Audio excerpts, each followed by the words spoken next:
रविवार का दिन था। जिले की ईमानदार और कड़क आईपीएस अधिकारी किरण बेदी छुट्टी पर थीं। सुबह होते ही वह एक आम गांव की लड़की की तरह लाल रंग का सलवार सूट पहनकर बाजार घूमने निकली।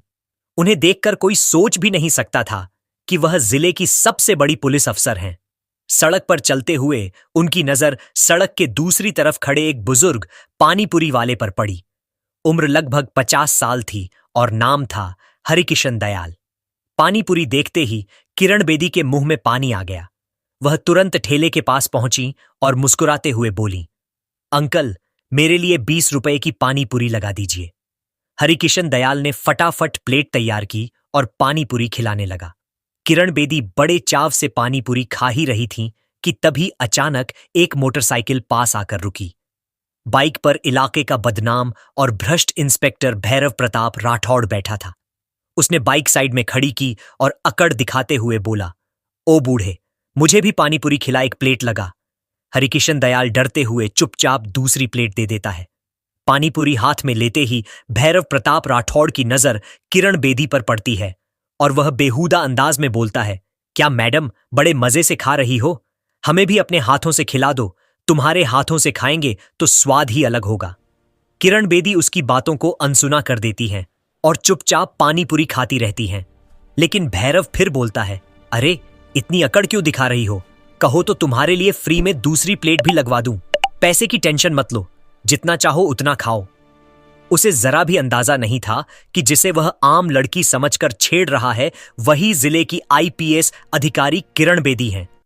वह फिर से बदतमीजी करते हुए कहता है, पागल हो गया हूं तुम्हें देखकर, अपने आशिक को तड़पाया ना करो मेरी जान। जब भैरव प्रताप राठौड़ की प्लेट खत्म होती है तो वह कहता है, एक प्लेट पैक कर दो बीवी के लिए, उसे भी पानीपुरी बहुत पसंद है, बिल्कुल मैडम की तरह। हरिकिशन दयाल पैकेट दे देता है। जैसे ही भैरव बाइक स्टार्ट करने लगता है तो हरिकिशन दयाल हिम्मत करके कहता है, सर पैसे तो दे दीजिए, आज सुबह की पहली कमाई है। ये सुनते ही भैरव प्रताप राठौड़ आग बबूला हो जाता है और गरजता है, तेरी इतनी हिम्मत कि मुझसे पैसे मांगता है? भूल गया मैं कौन हूं? ज्यादा बोला तो तेरा ठेला उठवा दूंगा। कल तो पैसे नहीं मांगे थे, आज जुबान चलाने लगा है। फिर धमकी देते हुए बोलता है, बुढ़े अगर मेरे सामने ज्यादा बोला तो सीधा जेल में डाल दूंगा। इतना कहकर वह गुस्से में बाइक स्टार्ट कर चला जाता है। पास खड़ी किरण बेदी सब कुछ ध्यान से सुन रही थी। उनका खून खौल चुका था लेकिन उन्होंने खुद को संभाल रखा था। वह हरिकिशन दयाल से पूछती हैं, अंकल, क्या यह इंस्पेक्टर रोज ऐसा ही करता है? हरिकिशन दयाल की आंखें भर आती हैं और वह कांपती आवाज में बताता है, हां बेटा, यह इंस्पेक्टर रोज यहां से पानीपुरी खाता है। कभी 20 रुपए की, कभी 40 रुपए की, लेकिन कभी पैसे नहीं देता। अगर पैसे मांगो तो धमकाता है, कहता है ठेला उठवा दूंगा, जेल में डाल दूंगा, घर बर्बाद कर दूंगा। यह सुनकर किरण बेदी का चेहरा सख्त हो जाता है। वह धीमी लेकिन दृढ़ आवाज में कहती है, अब बहुत हो गया अंकल, अब से यह इंस्पेक्टर न किसी गरीब को लूटेगा न धमकाएगा। हरिकिशन दयाल डरते हुए मना करता है और कहता है, नहीं बेटा, तुम कुछ मत करो, वह बहुत ताकतवर है। तब किरण बेदी अपना परिचय देती हैं और कहती हैं, अंकल, मैं कोई आम लड़की नहीं हूं, मैं इस जिले की आईपीएस अधिकारी किरण बेदी हूं और जरूरत पड़ी तो मैं इस इंस्पेक्टर को सस्पेंड करवा दूंगी। वह अपने पर्स से 500 रुपये निकालकर हरिकिशन दयाल को देती है और भरोसा दिलाती हैं कि अब कोई उसे परेशान नहीं करेगा। इसके बाद किरण बेदी घर चली जाती हैं। अगले दिन किरण बेदी फिर उसी लाल सलवार सूट में पानीपुरी के ठेले पर खड़ी हो जाती हैं और हरिकिशन दयाल को घर भेज देती हैं। दोपहर करीब 12 बजे भैरव प्रताप राठौड़ वहां आता है और अकड़ में पूछता है, वह बूढ़ा कहां गया? तुम यहां क्या कर रही हो?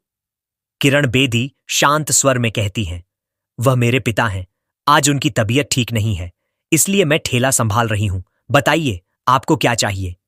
भैरव हंसते हुए कहता है, अच्छा तो आज बेटी पानीपुरी बनाएगी, एक प्लेट लगा दो, अच्छे से बनाना, स्वाद आना चाहिए। किरण बेदी प्लेट बनाकर देती हैं और यहीं से कहानी आगे बढ़ती है। किरण बेदी प्लेट बनाकर देती है।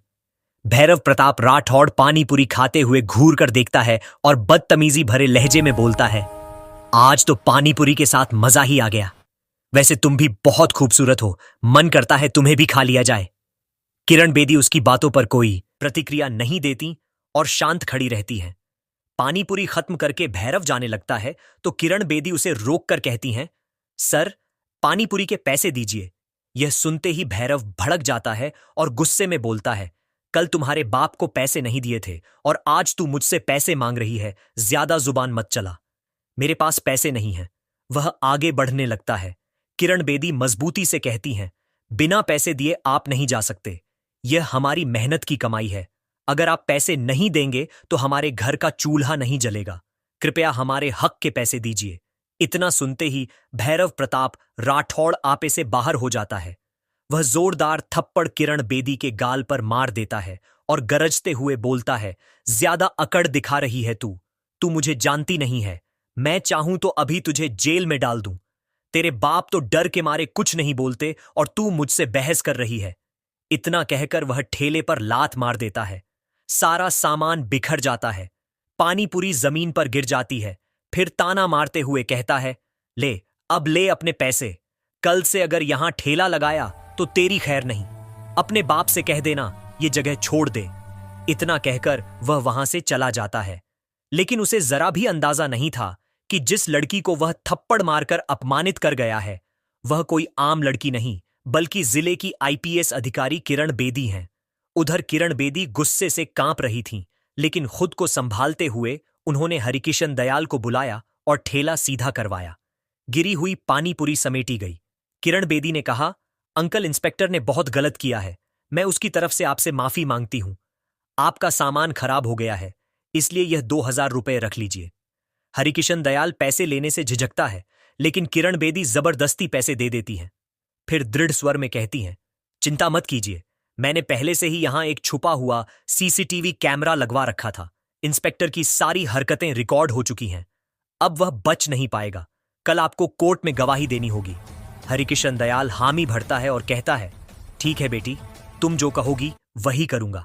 इसके बाद किरण बेदी सीधे घर जाती हैं और वहां से डीएम साहब से मिलने पहुंचती हैं। वह उन्हें सारी घटना बताती हैं और सीसीटीवी रिकॉर्डिंग दिखाती है। डीएम साहब गुस्से में कहते हैं, यह इंस्पेक्टर अब नहीं बचेगा। आप तुरंत इसके खिलाफ रिपोर्ट दर्ज कराइए। कल ही मामला कोर्ट जाएगा। किरण बेदी तुरंत भैरव प्रताप राठौड़ के खिलाफ रिपोर्ट तैयार करती है और सारे सबूत जमा कर लेती हैं। अगले दिन मामला सीधे कोर्ट पहुंचता है। कोर्ट के बाहर गाड़ियों की लंबी कतार लगी होती है। बड़ी संख्या में जनता, मीडिया वाले, पुलिस अफसर और कई लोग मौजूद रहते हैं। कोर्ट के अंदर भी भारी भीड़ होती है। एक तरफ किरण बेदी, डीएम साहब और हरिकिशन दयाल बैठे होते हैं। दूसरी तरफ अपराधी इंस्पेक्टर भैरव प्रताप राठौड़ बैठा होता है।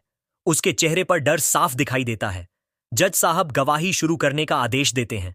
सबसे पहले हरिकिशन दयाल खड़ा होता है और पूरी घटना बताता है कि कैसे इंस्पेक्टर रोज पानी पूरी खाकर पैसे नहीं देता था, धमकाता था और ठेला उठवाने की बात करता था। वह यह भी बताता है कि कैसे इंस्पेक्टर ने ठेला गिराया और किरण बेदी पर हाथ उठाया। कोर्ट में सन्नाटा छा जाता है। इसके बाद किरण बेदी खड़ी होती हैं और आत्मविश्वास से कहती हैं कि वह इस जिले की आईपीएस अधिकारी हैं और इंस्पेक्टर ने न सिर्फ गरीब को लूटा बल्कि एक महिला पर हाथ उठाया और कानून का गलत इस्तेमाल किया। वह बताती हैं कि उनके पास इसका पुख्ता सबूत है। इतना कहकर वह कोर्ट में वीडियो रिकॉर्डिंग चलवाती है। स्क्रीन पर साफ दिखता है कि इंस्पेक्टर थप्पड़ मारता है, ठेला गिराता है और गाली गलौज करता है। मीडिया वाले वीडियो रिकॉर्ड करने लगते हैं। इसके बाद डीएम साहब खड़े होकर कहते हैं कि अगर ऐसे अफसरों पर सख्त कार्रवाई नहीं होगी तो सिस्टम कमजोर हो जाएगा। बचाव पक्ष का वकील वीडियो को साजिश बताने की कोशिश करता है, लेकिन जज साहब दोबारा फुटेज देखकर कहते हैं कि यह बिना एडिट का साफ सबूत है। कोर्ट में खामोशी छा जाती है। भैरव प्रताप राठौड़ पसीने में भीग जाता है। जज साहब थोड़ी देर बाद फैसला सुनाते हैं कि इंस्पेक्टर ने भ्रष्टाचार किया, महिला पर हाथ उठाया और अपनी ड्यूटी का गलत इस्तेमाल किया है। यह गंभीर अपराध है। आदेश दिया जाता है कि भैरव प्रताप राठौड़ को तुरंत सस्पेंड किया जाए और आगे की जांच पूरी होने तक जेल भेजा जाए। कोर्ट में तालियां गूंज उठती हैं। मीडिया वाले बाहर दौड़कर खबर फैलाते हैं। पुलिस वाले भैरव प्रताप राठौड़ को हथकड़ी लगाकर ले जाते हैं। हरिकिशन दयाल की आंखों में खुशी के आंसू होते हैं। वह हाथ जोड़कर किरण बेदी से कहता है, बिटिया, आज तुम्हारी वजह से मुझे इंसाफ मिला। किरण बेदी मुस्कुराकर कहती हैं, अब किसी गरीब को डरने की जरूरत नहीं। कानून सबके लिए बराबर है। पूरे जिले में यह संदेश फैल जाता है कि वर्दी का मतलब ताकत नहीं, जिम्मेदारी है।